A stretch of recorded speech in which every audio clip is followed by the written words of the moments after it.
Hello, everyone.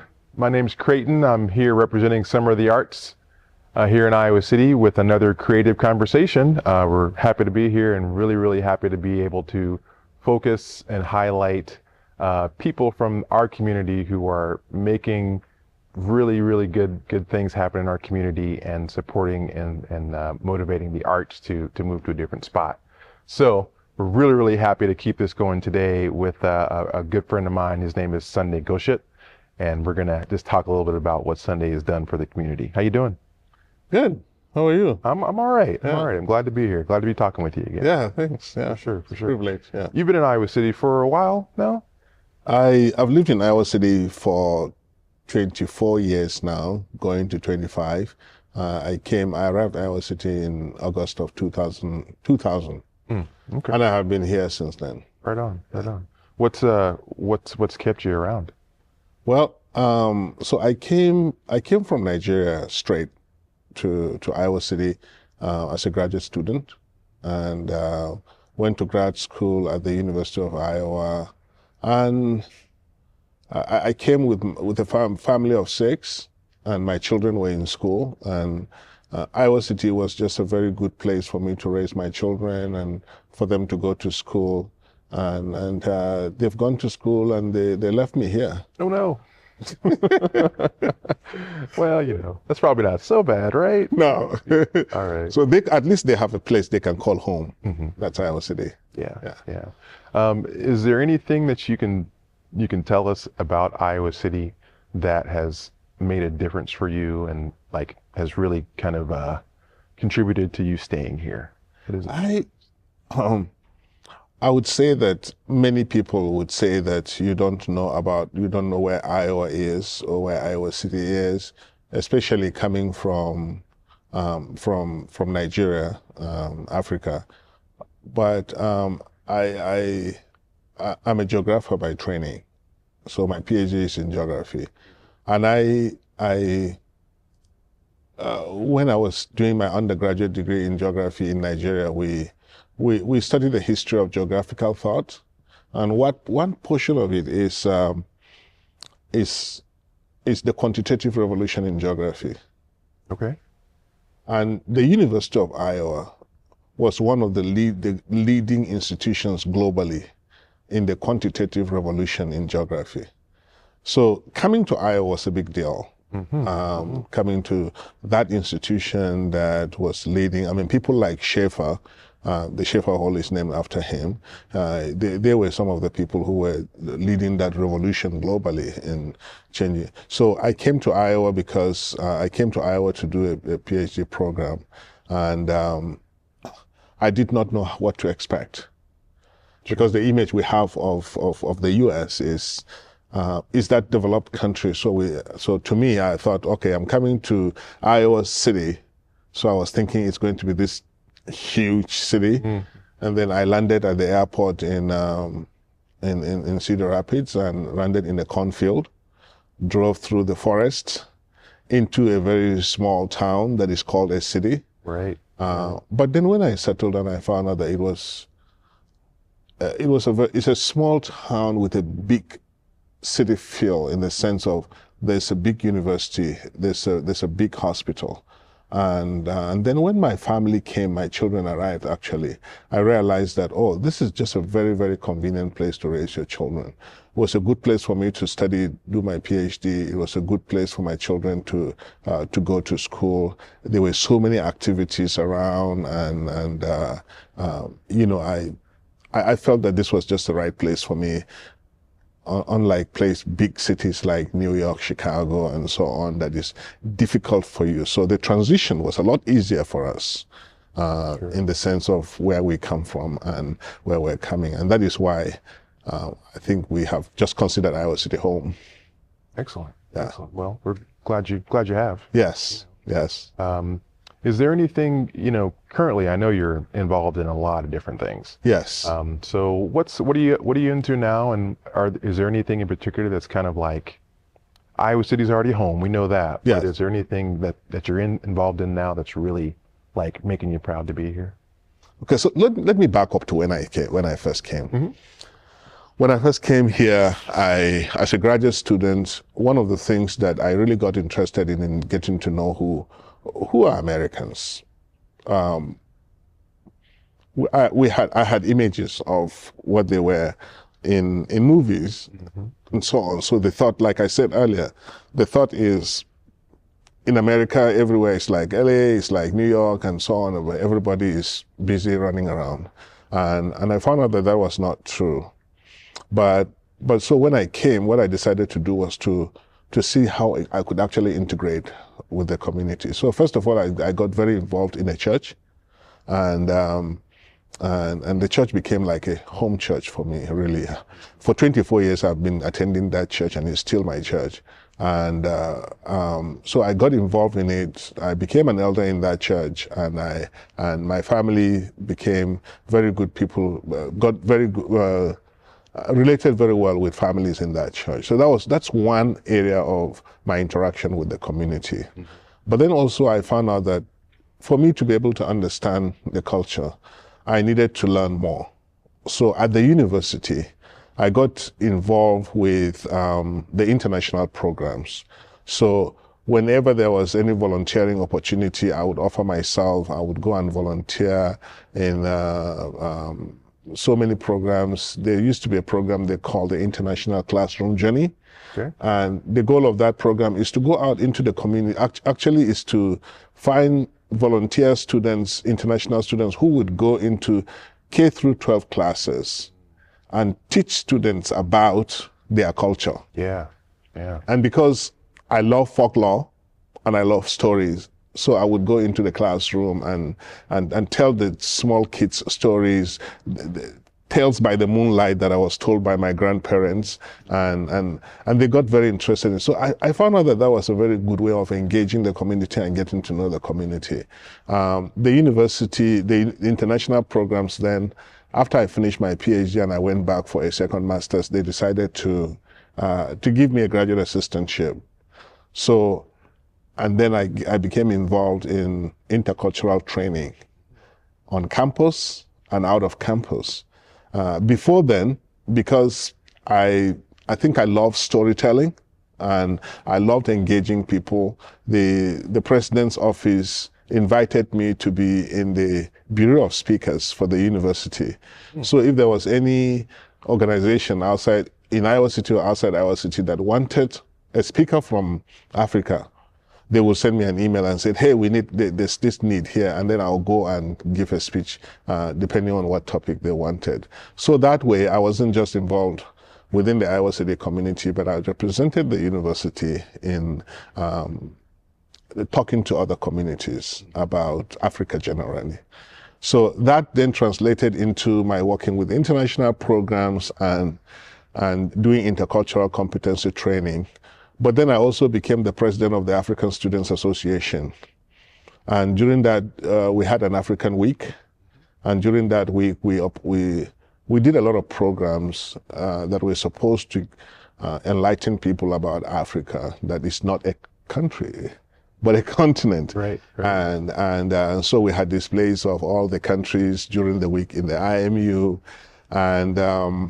And so many things, you know, we brought in speakers from outside the university to come and talk about African issues. During my time, that was the time the Africa Organization of African Unity, OAU, became the African Union. So we had a talk on that. Moving fast forward, after I graduated, I became more involved with the African community outside campus. I really became interested in how the African immigrants are resettling in Iowa City. So I got involved with organizations that represent African communities. I visited them. There are many African churches. I visited many African churches. And I also then I started getting engaged more in organizations, nonprofit organizations that served the immigrant and refugee community. So I was I'm currently the president of the board of directors of Iowa City Compassion. which provides a lot of services to immigrants and generally people who are less privileged. And then I also currently am involved with I'm the vice president of the Iowa City Foreign Relations Council. Okay. And what we do there is organize programs that would enlighten people about global issues, but try to relate that to locally too. So we call it localization. Yeah. Nice. So I am involved with the Iowa City Foreign Relations Council. I also got involved with the Iowa City School District on their community advisory board. And the goal of that board was to help children who programs that were not sponsored by the state, but were needed. And so I represented the immigrant community on that committee.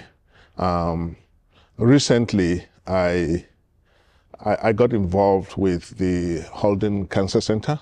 Okay. So I am on the community advisory board of the Holden Comprehensive Cancer Center. And the community advisory board serves, it has members all over the state.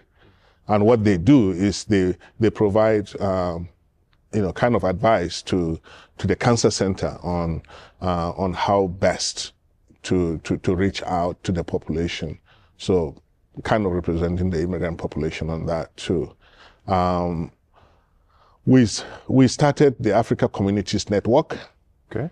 And the goal of it at that time when we initiated that was to see how we can bring all the African organizations, community organizations together so that we can do something together. But so the organization is still there, but I'm no longer on the board. I was the vice president of the organization. Then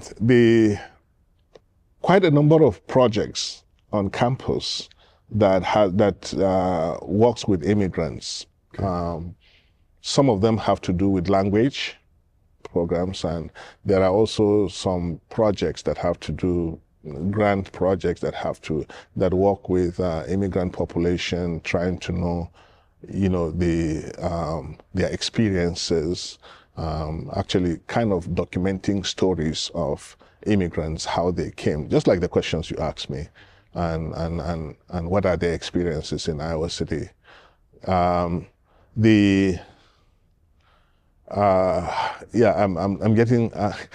lost. I've lost some of them. There's so many things. But then the latest one is actually the African Festival, which we organized and for the first time. Yeah, tell us about that, because I went to that fest and it was amazing. It was just amazing. Yeah. The art that was presented was amazing. The vendors were great. The community situation, it was awesome. So, when I first came here in 2000, if I walk into Walmart, for example, perhaps 90% of the people on the register are white. They're people who today, if you go to Walmart, 95% to 98% of the people, I give the remaining 2% to whites, the white population, are people of color, most of them from Africa.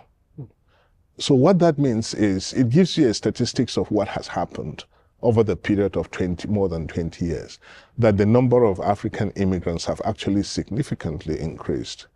The largest populations used to be, they still are, the Congolese and the Sudanese immigrants in Iowa City. But we've seen people come from different nations to Iowa City. People from Mali, there are quite a good number of them now, and people from Togo and Benin Republic, most of them have come here as immigrants. And then the rest of us, so to say, the rest of us. When we were planning that festival, I was trying to list the number of people that I knew, not the actual number, but just the number of people, countries that I knew are represented in Iowa City. We had close to 30. Nice. Out of the 54 countries so it's many Africans are here. And so most of the times we've asked ourselves, what do we do that will show, first of all, our presence, and secondly, what we represent and who we are as a people, and the contributions we make to the community. So people have been asking that question. Yeah, you are here, but no one seems to know their presence, because you go out in the morning and you go to work. And when you go to work, you come back, you're so tired, you go to sleep. They don't have time to come downtown. They don't have time to engage in other activities. So we said, Africans love to dance, and Africans love their food. So we said, we have to organize something around food, music, and dance. And so, the idea of the festival came, people started floating the idea of the festival a very long time ago, like maybe say 10 years.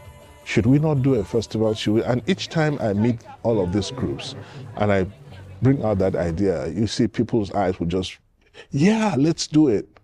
But we didn't come to start doing it until, I think it was Brady, who is a professor at the University of Iowa and did her research in South Africa, and myself, and Mazahir, who is a council member. Three of us sat down together and said, I think it is time for us to do this. Nice. And we said, so how do we do it? Well, first of all, we need to mobilize all the community itself. And then secondly, we have to raise money, because it's going to involve a lot of money. And so the first people we approached was the city of Iowa City. We said, we're going to have this on the Pet Mall. It's going to bring many people. Now I'm going to assume that was very difficult conversation to have, and they were probably really tight with their money, I'm guessing, right? Seriously, I think what happened was I sent an email to the city manager and I said, hey, I want to come and see you, because we have this festival that we're planning. And he was very receptive. He said, oh yeah, come over.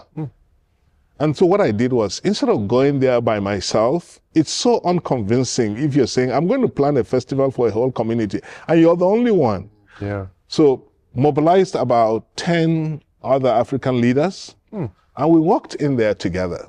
We sat on the table and we said, this is what we want to do for our community. And gave him the kind of statistics that I have given you now, and the need for us to do this, and how we could move forward. In fact, the first thing we did was, even before we saw the city manager, was we had a meeting with you guys, some of the arts. We came to your place and we said, this is what we want to do. What do we do? And so you gave us advice on some of the things that we needed to do, and some of the things we needed to take into consideration, and then we did that, and then moved to the city, and he was shocked by the stories that most of the Africans told. You see, the thing is, when you talk about a community being a welcoming community, it's on a scale. Right? Yeah, totally. Most of the Africans come to the US, and they go to big cities like New York. Their experiences there are not so good.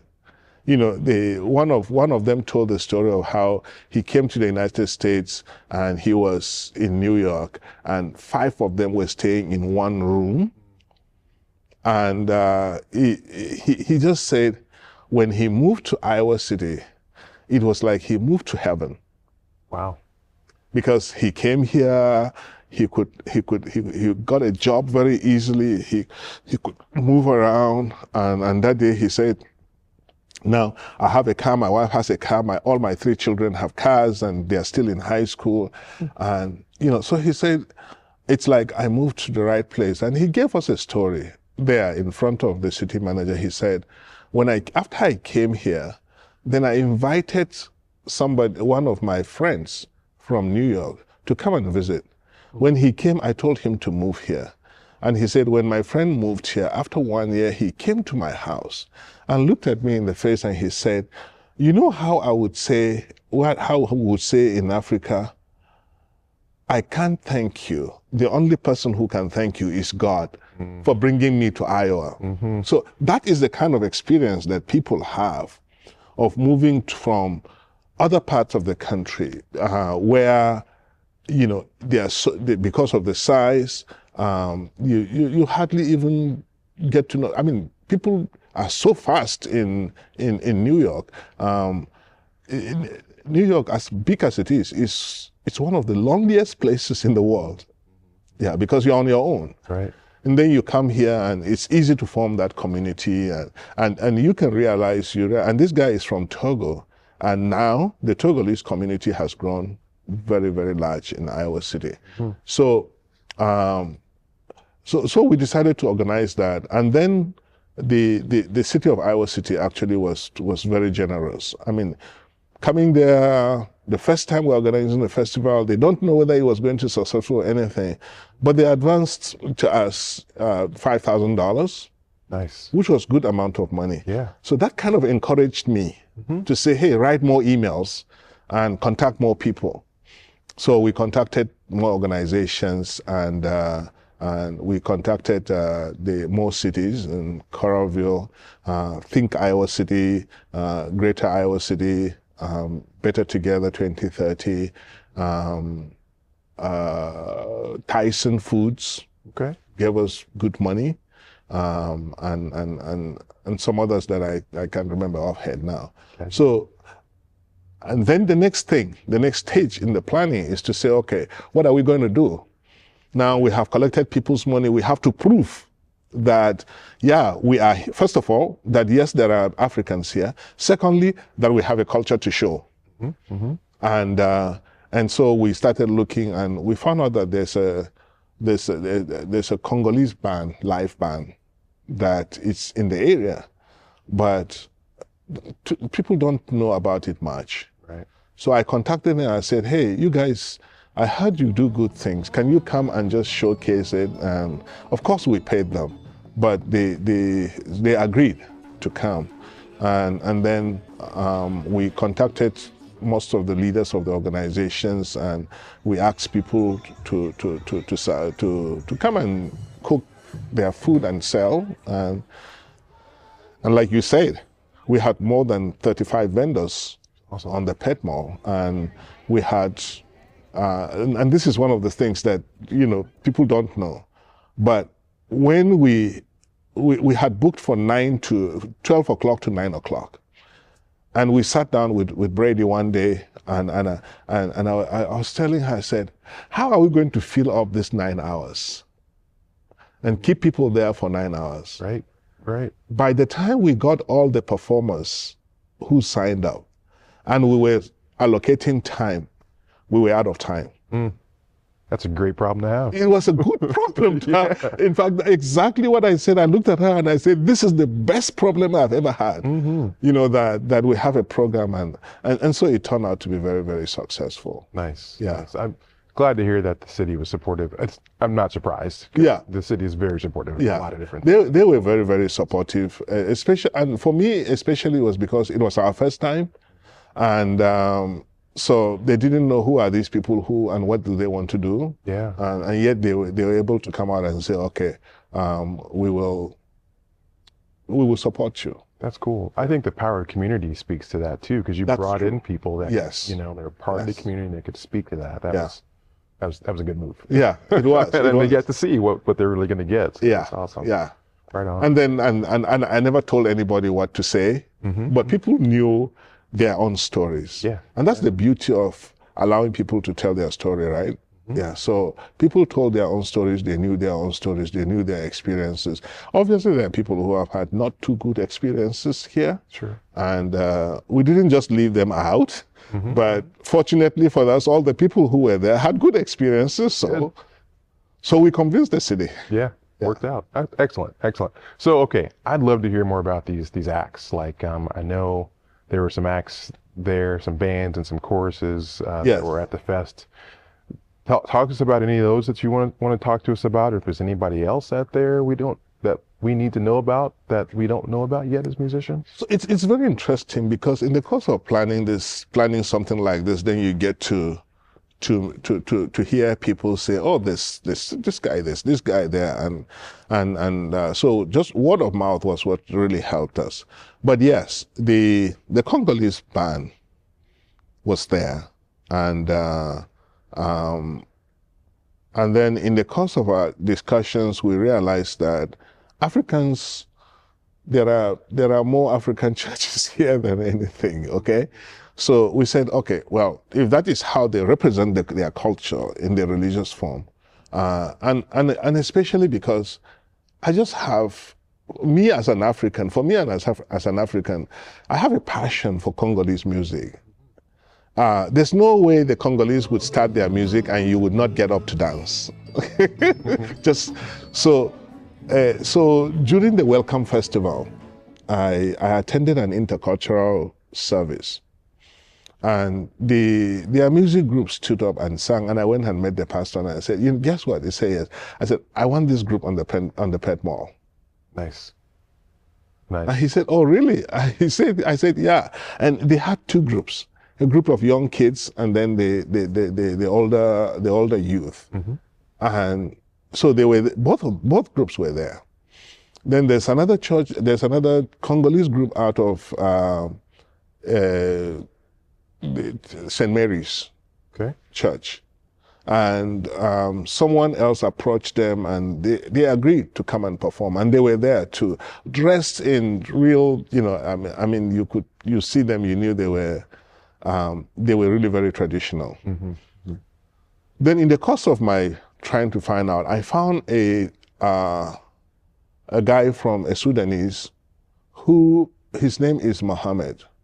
Unfortunately, Mohammed couldn't play that day because, like I said, the time was too small. Right. But Mohammed plays an instrument. I didn't ask but he just plays the instrument. Mm-hmm. And people were so fascinated about him that they told me, and I went and met him. I said, he's a bit an elderly guy. And I said, hey, would you want to come and perform? And he said, sure. But then in the course of doing that, I found out that he was a wonderful artist too. Hmm. So actually he came and he displays his art. And then I found out actually that he had his degree from Sudan in graphic design. Mm. So things like this make you to find talents and people who are doing very, very cool things that we don't know. Yeah. But he was one of them. Mm-hmm. And so he's one of the musicians that I've actually identified that we could that the city could actually benefit from his skills and his art too. And then we while we were doing this, then there's this guy who I don't know what you would call him, who does acrobats on the bicycle. Oh yeah. I don't know either, but he was. Yeah, I don't know what the name is. Yeah. But then somebody he saw it and he emailed us himself and said, hey, I do this. And talent, I have this talent and I want to come and display it. Mm-hmm. And it was one of the key talents that we had there. Mm-hmm. People were really very impressed with his performance. And, you know, he's also one of those that I really, if I had my way, I would really project him because he does something that is very unique. Mm-hmm. Then there are these groups. There's this, the women, the women, African women are normally good in just being organized. When you say there's an event, if you want to work with the men, I'm sorry to say this, you fail woefully. But get the women on stage, and so they organize the fashion show, mm-hmm. and representing all the countries. But the one that really stood out to me was the Togolese women. So what the Togolese women told us, they said, we have our group, but we want you to give us a space on our own. After the fashion show, we will go and just dance there. Mm-hmm. And their performance outside the stage was amazing. People were really attracted to it. They did a very, very good job.